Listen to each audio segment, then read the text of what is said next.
Bonjour à tous, mon exposé aujourd'hui porte sur le livre que j'ai lu qui s'intitule « La télévision au Québec, miroir d'une société » qui a été écrit par Robert Armstrong.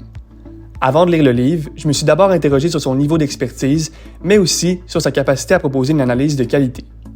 Voici donc une brève introduction sur l'auteur.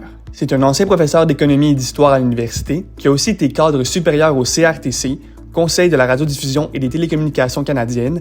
Aujourd'hui, il travaille dans le domaine des communications.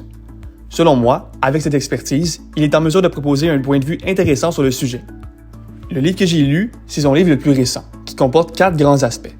D'abord, il aborde un historique de la télévision au Québec. Ensuite, il explique en détail les différents types de productions télévisuelles et les réglementations qui les encadrent. Il donne également son opinion sur l'enjeu du français opposé à l'anglais dans les médias, pour terminer avec des questions sociales sur la télévision et les médias. Afin de faire mon analyse et ma critique, je me suis surtout concentré sur ces 3 aspects-là. Il faut d'abord comprendre qu'une étude démontre que 79% des Québécois regardent la télévision sur les plateformes numériques. Qu'est-ce qu'on entend par plateforme numérique? C'est des plateformes telles que Amazon Prime, Netflix, Disney+, etc. Partant de ce constat-là, je me suis demandé combien de Québécois regardent encore la télévision québécoise. Les chiffres sont assez clairs, seulement 12% des 15 à 29 ans, 20% des 30 à 44 ans et 53% des 45 ans et plus. Ça montre bien que la télévision québécoise est un petit peu en perte de vitesse, surtout chez les jeunes. Si ça continue comme ça, on pourrait même parler d'une disparition à long terme. Mais pourquoi est-ce que c'est important qu'on continue à écouter la télévision québécoise et qu'on consomme nos séries locales? Pourquoi est-ce que c'est une question qui m'est venue en tête lors de ma lecture? La réponse est simple, c'est parce que la télévision québécoise, comme c'est évoqué dans le titre du livre, c'est un miroir de notre société. Elle joue un rôle super important pour plusieurs raisons qui vont être évoquées en détail lors de l'exposé. Elle renforce notre cohésion sociale, mais surtout elle protège le français. Elle a aussi un gros impact sur l'éducation et la formation des générations futures. En gros, elle fait vraiment partie de ce qui nous définit, puis c'est pour ça que c'est vraiment important de la garder vivante. À partir de là, une question se pose. Comment la télévision québécoise contribue-t-elle à l'identité collective dans un contexte de mondialisation culturelle et de domination des plateformes numériques? Avant d'aller plus loin dans l'analyse, il faut d'abord comprendre ce qu'on veut dire par ces concepts-là. La mondialisation culturelle, c'est quand les cultures du monde entier deviennent connectées et s'influencent entre elles. Un exemple super facile, la culture américaine diffusée à travers le monde, la popularité des animés japonais ou simplement la cuisine avec les sushis japonais, les pizzas italiennes et les tacos mexicains qui sont désormais disponibles dans presque tous les pays. Ce phénomène a ses bons côtés parce qu'il permet de découvrir d'autres cultures, de partager des idées et d'apporter des influences nouvelles à notre société. Mais il y a aussi ses dangers. Ça peut affaiblir les cultures locales en les remplaçant par des produits culturels dominants, comme ceux en anglais, et ça pose un vrai problème pour une culture comme la nôtre. Ensuite, il y a la domination des plateformes numériques. Ça, c'est le pouvoir qu'on donne aux géants comme Netflix, Disney+, ou Amazon Prime sur la façon dont on consomme du contenu. Ces plateformes offrent un accès facile, rapide et personnalisé à chacun, avec toutes sortes de films et de séries, souvent avec une perspective très globalisée. Mais le problème, c'est que ça rend encore plus difficile pour des productions locales comme celle du Québec de se démarquer. Nos séries risquent de rester un peu dans l'ombre à cause de tout le contenu qui nous est proposé en quelques clics. Avant de commencer, tantôt j'ai évoqué le CRTC lorsque je parlais de l'auteur. Mais c'est quoi le CRTC? Le Conseil de la radiodiffusion et des télécommunications canadiennes a été créé en 1968 et a pour but premier de promouvoir la culture canadienne. C'est lors de ma lecture que j'ai compris un peu à quoi il servait. Il doit assurer une présence significative du contenu canadien dans les médias, il doit superviser les télécommunications comme les fournisseurs de téléphonie, d'Internet et de télévision pour garantir un service équitable, mais il doit aussi protéger les consommateurs en encourageant la diversité des choix et l'accessibilité des services. En gros, le CRTC, c'est un outil clé pour préserver et faire un peu briller notre culture à travers les défis actuels. Avant de plonger dans les enjeux et l'importance de la télévision, faisons un petit retour sur l'évolution des médias au Québec. J'ai choisi 3 moments clés, en lien avec ce que j'ai lu dans le livre, qui sont selon moi importants au contexte du sujet. Comme on l'a vu en classe, la télévision a vraiment gagné en popularité après la Seconde Guerre mondiale. Mais ici au Québec, c'est en 1952 qu'on a inauguré la première station francophone, Radio-Canada. Ensuite, en 1968, il y a eu l'adoption de la loi sur la radiodiffusion, donc la naissance du CRTC. Cette loi a donné au CRTC le pouvoir de superviser les émissions pour s'assurer qu'elles contiennent du contenu canadien et qu'elles respectent les règles. Enfin, en 1991, on a vu apparaître des chaînes spécialisées avec des thèmes variés, dans le but de toucher un public plus large. Pour donner un petit peu un contexte avec l'époque, en 1970, il y avait seulement qu'environ 3 chaînes principales. Radio-Canada, Télémétropole qui est maintenant TVA, et Radio-Québec, qu'on connaît aujourd'hui comme Télé-Québec. Donc 3 chaînes, c'est vraiment pas énorme. Donc d'avoir une espèce de diversité dans les thèmes variés a vraiment été un tournant dans la télévision québécoise. Maintenant, entrons dans le vif du sujet. Pourquoi est-ce qu'on caractérise la télévision de miroir? Elle porte d'abord sur ses épaules un rôle très important. C'est le reflet premier de notre identité. La télévision québécoise illustre la réalité, les valeurs et les aspirations de la société québécoise. Elle met en scène des personnages, des accents, des histoires qui permettent aux Québécois de se reconnaître. Par exemple, Les Pays d'en haut, La Petite Vie, Voir la vie, Toc Toc Toc, Kaboom, Occupation double, Fugueuse, etc. C'est aussi un diffuseur important de la langue française. Comme l'explique l'auteur, malgré la révolution numérique, la télévision réglementée au Québec demeure un miroir de notre société, ce qui reflète un petit peu notre culture, tout en assurant une présence et en stimulant une passion auprès du public. C'est comme un rempart contre la domination des médias anglophones, surtout en Amérique du Nord. La production locale assure une présence constante du français dans les foyers québécois, ce qui contribue à la transmettre et le garder en vie. Elle rassemble les gens autour d'une culture commune, notamment en diffusant des événements marquants ou des émissions populaires, que ce soit des téléréalités, des séries ou des émissions pour enfants.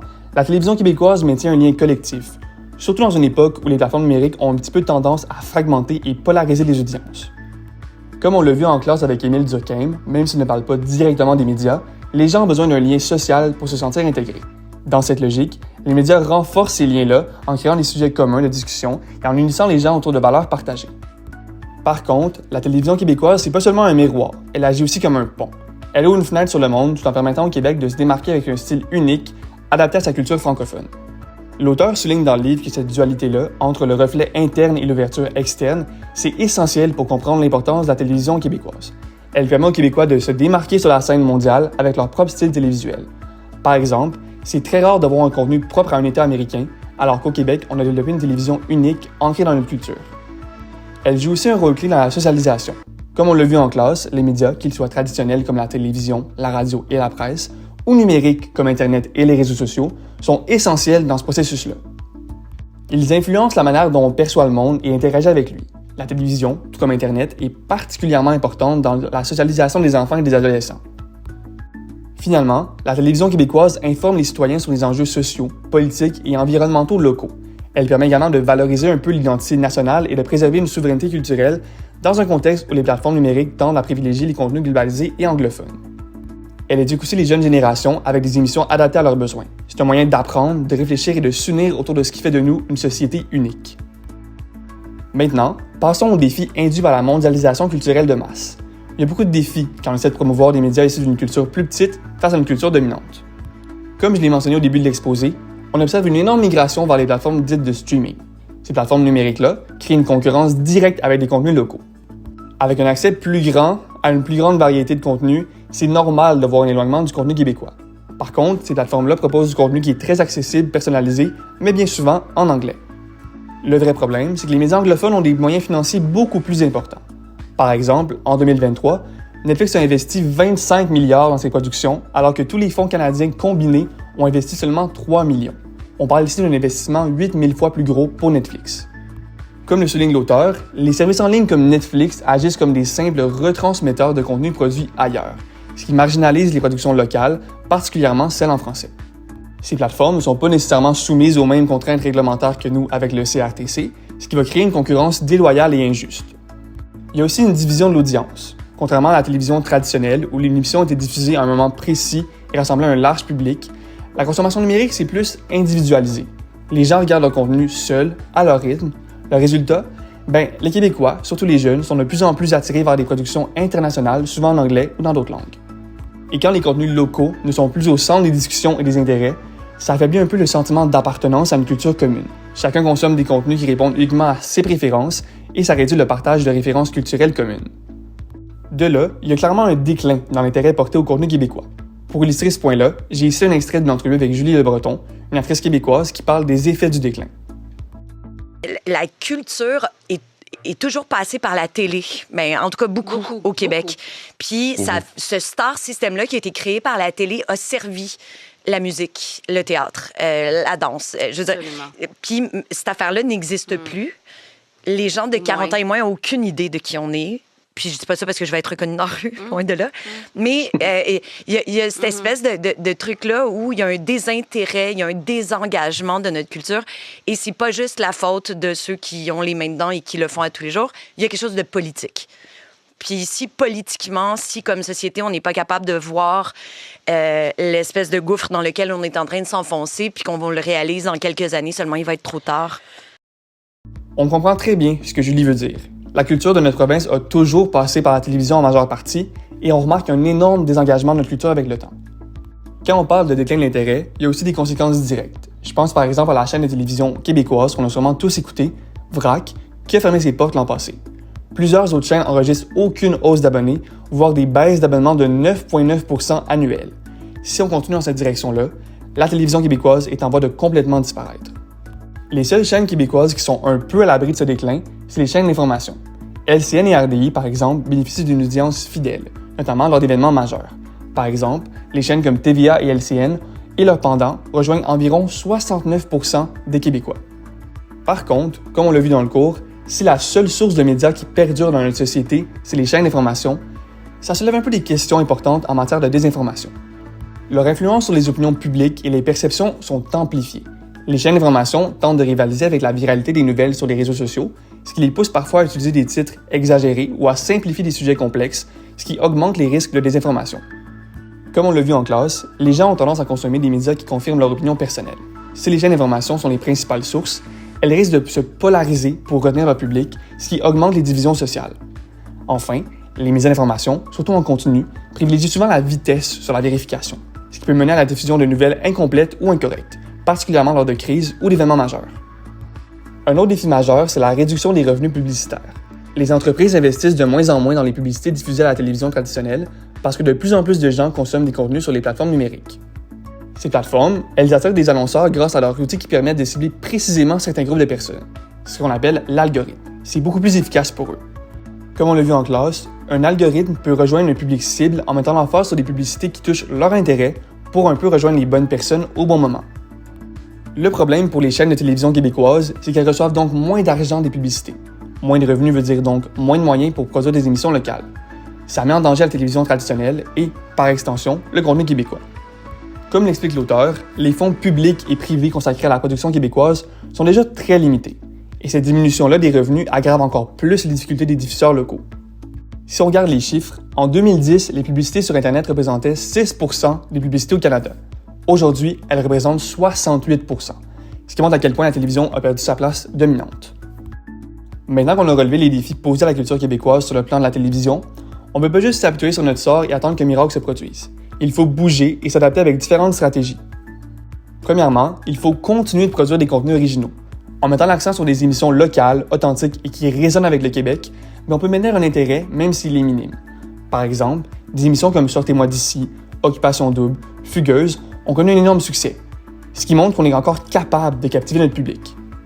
Ensuite, il faut intégrer le contenu québécois aux plateformes numériques. Si c'est pas efficace de contrer l'influence des géants comme Netflix ou Disney+, pourquoi ne pas juste adopter leur stratégie?